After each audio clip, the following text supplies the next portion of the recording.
nkora amakosa menshi ariko iri ntago njya ndikora. Iyo ndi kweditinga bo reba hano hejuru wabibonye.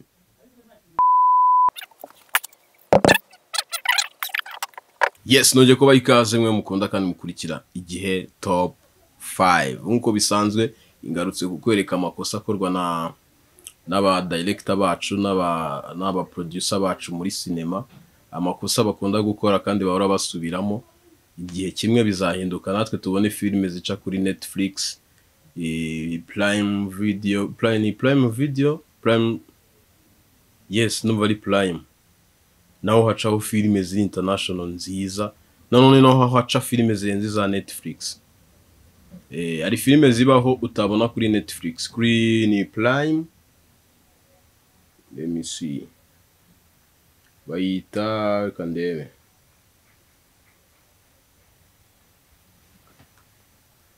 Prime Video. Yes.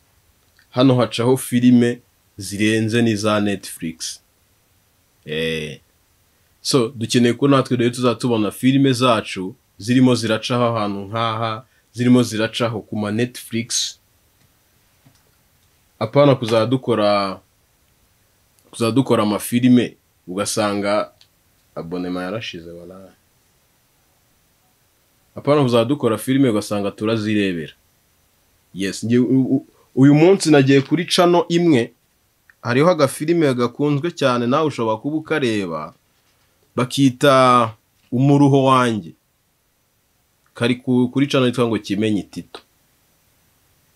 Niko nagiyeho noneho ngiye kukwereka amakosa bakora, mistake bakora, ugasanga ni ibintu n'umuntu utazi bya filime ntago yakabaye abikora, ako ugasanga babikoze. Kandi ngo turashaka ko filime zacu ngo zitera imbere, tugikora udukosa turi simple nk'utu ngutu. Nta guta umwanya rero twagiye ku munota wa mbere. Ngo filime itangirana amakosa. Ega tugende ku munota wa mbere, kamanze nge kuri channel yawe yitwa Kimenyi Tito. Ni muri ino filime yabo yitwa ngo Umuruho wanjye, ishobora kuba ari ni twagiye no ku munota wa mbere nyine filime itangirana amabara pe. Ibi bintu mwabiretse.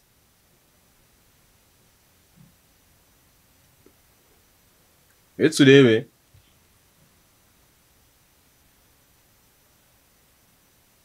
umunota wa mbere n'amasegonda 55. Etse urebe, reba aho hejuru. Izo microphone uri kuzibona? Kansubize inyuma ngushirire no muri slow motion uyirebe neza.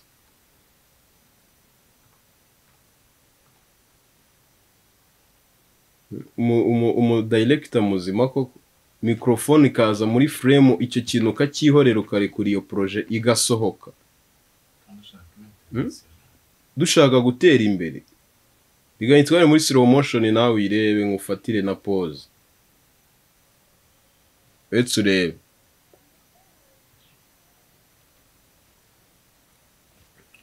director muzima, nta soni nta n'ubwoba. Ni ikibazo gikomeye dufite kandi duhura nacyo. Ibi nibyo biba muri filime za ba Mitsutsu, za ba Nyakso. Reba hara hejuru. Microphone ko kikagaragara mu bintu ugatinyuka ukareka bigasohoka. Iki kintu kandi cyoroshye no kugikosora uri kweditinga. Ushobora kweditinga ukagikuramo kino. Ibi bintu rwose ubutaha muzabihindure. Wetse urebe nkuko ubibona, nawe urabyibonera. Nkora amakosa menshi ariko iri ntago njya ndikora. Iyo ndi kweditinga bo reba hano hejuru wabibonye.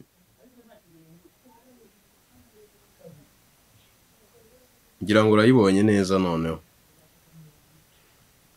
Ubutaha bazabikosore. nakora amakosa yose ariko rino ntabwo nyandikora yo kuzana mikrofone muri frame. Biroroshye kuyikuramo kuba wafashe teke nyinshi zitandukanye, rino kurikuramo biba byoroshye. Reka tugende n'andi mabara arimo. Iri ni irya mbere muri mu munota wa mbere. Ubwo mbwire kuntu iri burangire. Iyi ni episode imwe narebye, niyo narebye, ntago izindi ntago nzizi mvuve ngo na story yayo ntago nyizi. Ni kwa kundi nyine mba ndi kugenda gutyo batereka ndebe kano ga filime. Muzita filime ntago muzita inoze. Twagiye ku munota wa 7 n'amasegonda 50.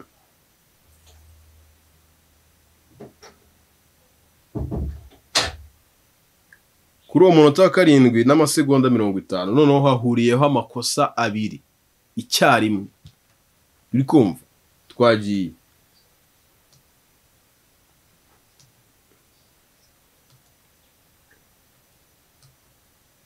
nk'abantu bizi bazi ibintu byo gufata amashusho, abantu muzi frame, mureba amafilime, muzitegereza wenda na filime zindi zitari zino zacu, ku izacu zo zuzuye amakosa. Mumbwire ino teke yitwa gute, iyi frame yitwa gute, ni medium, ni nyine yitwa gute, ku buryo uza ugakata umuntu ukamukata gutya igice ugafata undi, noneho hano hari space ingana gutya. Iyi teke yitwa gute? Ntagibaho. Iyi ntagibaho. Ikosa rya kabiri rihuriyeho hano. Irya mbere teke yayo ntago wamenya ngo ni iyi. Iyi ni medium shot, ni close up, ni iyi, ni long shot, ni iyi. Wakasa umuntu gutya wamuciye mu maso. Urano no mu mama, urano kuntu yamuciye. Iyi teke yose ni kifashe. Yitwa gute? None reba space iri hano itarimo ikintu, yakabaye iriyo irimo ikintu. Iri ni ikosa rikomeye. Irindi rya kabiri rihurira aho ngaha n'ubundi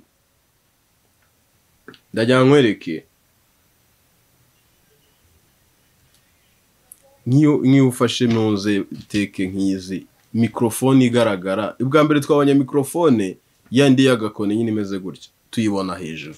None mugaruyemo irindi kosa ryo kuzemwambika hano nyine zigaragara ko yambaye mikrofone. Ese ubundi izi ni filime mwa muri gukora cyangwa ni ikiganiro? Reba dore ngizi, dore ngiyi mikrofone, undi dore ngiyi hano.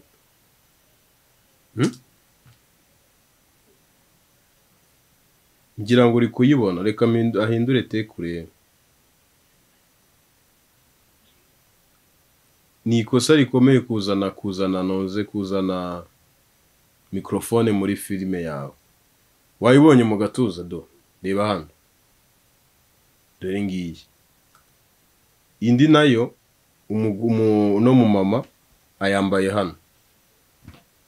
Etse ngenza mbibereka da. None kuba muri kudufera kanyigendeshe gacyo urebe. Wabonye? Dore mikrofone ngiyi. Wabonye hano? Wetse rero mu mama, dore indi dore ngiyi. Na hano dore ngiyi, indi dore ngiyi. Nago ni ikosa rikomeye kwerekana noze mikrofone muri filime yawe, muri scene yawe. Nago babyemeye ko mikrofone izamo igaragara. Kuko filime ni ibintu biba biririyo man.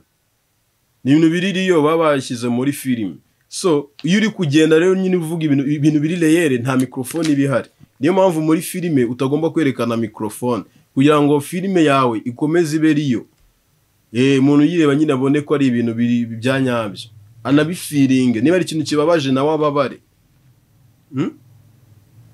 Bizasaba iki kugira twumve kino kintu? Umva atari ikibazo. Kimenyi Tito, ibi bintu byiteho ubikosore. Twagiye ku munota 24 n'amasegonda 41.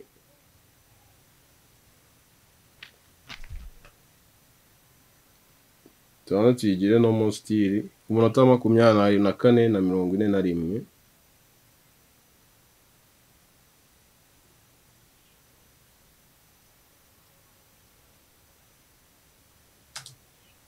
ino sene bakina batetse inyama, kiro cy'inyama bagitetse kabisa.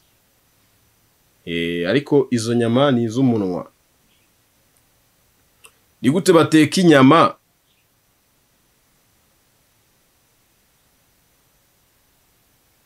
Ni gute bateka inyama imbabura itaka? Byibuze niyo babiza amazi. Iyi mbabura koko ni yaka nta kotsi. Wenda tuvuge ko nta mwotsi w'imbabura. Ni ibintu utetse koko ntago bibira. Uze kujyaho uyirebe, iyo atangira gupfundura, ariko arapfundura na sound wumva nta kintu kirimo. Wetse twumve agasound kawo, wumve ko rukavuga. Tuzi isafuriya irimo ikintu n'isafuriya itarimo ikintu. Wetse wumve.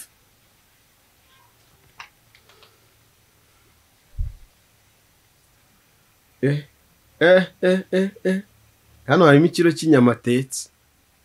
Tito, ibi bintu ntago bibaho. Iyi nteko ntago ibaho mwana wanjye. Ibi bintu kabisa ubihindure. Niba batetse byibuze nibavuge ko batetse inyama wenda batogosheje n'amazi. Batetse iki? Nta kintu watetse, nta kintu kirimo. Etse wumve. Safura kuntu iri kuvuga, urumva hari ikintu kirimo. Seri. Etse wumve. Natetse iki? Foratetse iki sanda kintu? Hano harimo ikiro cy'inyama. Mwagiye mukora ibintu bya nyabyo. Wenda birashoboka ko ubushobozi bw'inyama ntabwo, ariko byibuza ni mucane mubize n'amazi. Nimuvuge ko mutetse imbabura itaka. Ako kantu Tito. Rero wese ugiye nko ku munota 25 arihumuriza. Arihumuriza nyine ku buryo yakaba yihumuriza akantu k'akanyama nyine yatetse, ariko yihumuriza nta n'umwotsi uri kuzamuka, nta n'umwuka, ntaki. Ku munota 25 n'amasegonda 38 hano